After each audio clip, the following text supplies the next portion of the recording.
Alors, Ouais, tu es où? Raconte, on dirait un c'est un cosmonaute. truc de malade. Ouais, regarde. C'est Pirates des Caraïbes, c'est hyper impressionnant en fait. L'île elle est sortie de la brume. Là je suis passé sur la côte sous le vent et j'ai vu vraiment au dernier moment, je l'ai vu à 3000, tu vois, c'était vraiment noyé dans la brume. J'ai vu cette avancée là sortir et puis après bah, tu vois j'ai découvert l'île. Là j'ai fait le tour.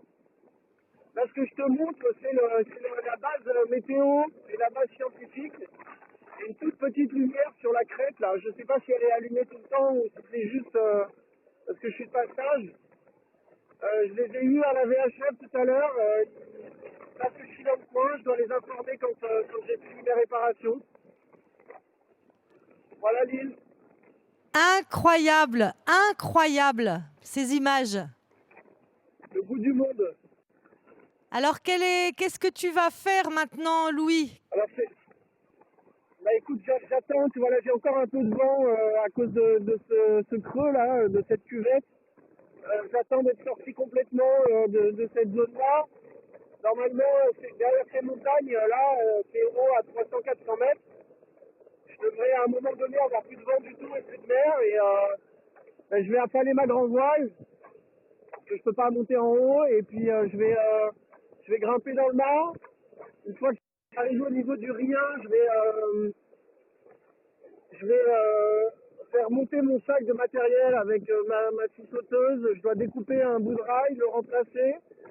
Et puis ensuite, je dois monter tout en haut en tête pour installer une drisse pour pouvoir utiliser à nouveau ma grand voile normalement. Qui là est bloqué au rien et qui tient avec la drisse de J1. Donc tu vois, c'est vraiment pas génial. Et puis une fois que j'ai fait ça, il faut que j'arrive à atteindre mon J2 pour le réparer parce qu'il est déchiré sur la chute aussi. L'île, elle fait 15 000 de long à peu près.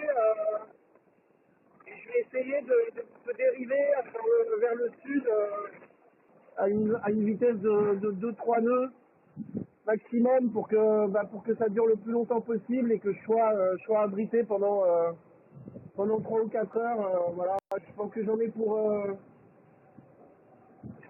pour une demi-heure, 45 minutes pour grimper.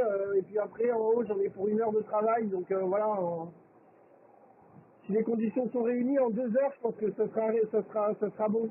Et tes soucis d'électronique, de pilote sont réglés ou pas? Écoute, c'est un peu bizarre cette histoire parce que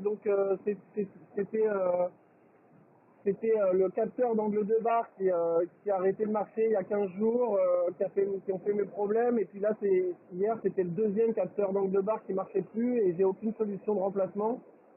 Et puis, tu vois, j'ai barré pendant 17 heures et à un moment donné, j'ai rallumé l'électronique pour pouvoir envoyer des informations à terre aux ingénieurs et ça s'est remis à marcher.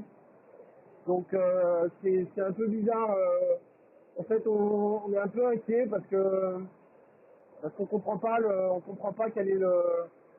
vraiment quel est le problème et bah, l'autre inquiétude, l'inquiétude, c'est on comprend pas d'où ça vient et dans quelles conditions ça arrive, etc. Et donc l'inquiétude, c'est que ça retourne en panne et puis que je sois à nouveau en blackout et définitivement. Et voilà, bon, écoute, on a réfléchi longuement de savoir si j'abandonnais, si je mettais le cap sur la Nouvelle-Zélande et puis en fait, bah, on s'est dit qu'il fallait tenter, je tente ma chance et peut-être ça va remarcher et ça va continuer à marcher jusqu'au bout, j'espère.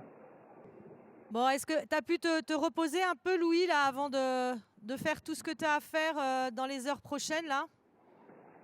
Ouais, bah en fait, j'avais pas dormi avec un pilote, là, j'avais pas dormi pendant 48 heures, j'avais barré 17 heures. Donc quand ça s'est remis à marcher, j'ai remis le bateau en marche doucement, sans forcer, et puis je suis parti dormir. J'avais mis toutes mes alarmes, etc. Et en fait, j'ai écrasé pendant 10 heures. J'ai entendu aucun réveil, aucune alarme. Donc tu vois, c'est quand même pas génial. C'est quand même pas des situations, c'est quand même pas des situations très très sympas, très sécu quoi. Donc voilà, écoute, on va tenter ça là. J'espère que ça va remarcher. que je vais réussir à réparer ma GV et puis que la chance va arriver un peu, quoi. Bon, écoute, c'est tout ce qu'on te souhaite, Louis. On va te laisser, faire ce qu'il y a à faire parce que tu n'as pas beaucoup de temps. Comme le jour est encore un peu levé, écoute, on pense à toi très fort. Ouais, bah, écoute, merci. Donc, c'est incroyable parce que là, sous le vent de l'île, regarde, l'eau, elle est devenue bleue, on se croirait encore presque. Il y a à peu près, je pense, tu vois, la couverture nuageuse, elle est bloquée à 80 mètres de haut à peu près. Et en fait, les montagnes, elles font 400 mètres. Là, on en voit, on voit que les quelques dizaines, je sais pas, peut-être les 80 premiers mètres, mais là, ça monte à 400 mètres de haut normalement. Donc, tu vois, ça bloque bien les nuages, quoi. Ok, tu vois des oiseaux, tu vois des mammifères de loin ou pas? Ouais, écoute, j'ai vu énormément d'oiseaux dans l'approche de l'île. J'ai vu une vingtaine d'espèces différentes. Voilà, après, non, je pense que les phoques, les otaries, tout ça, ils sont assez sur les places. Pour l'instant, j'en ai pas vu. Donc voilà, peut-être que quand je serai dans le nage,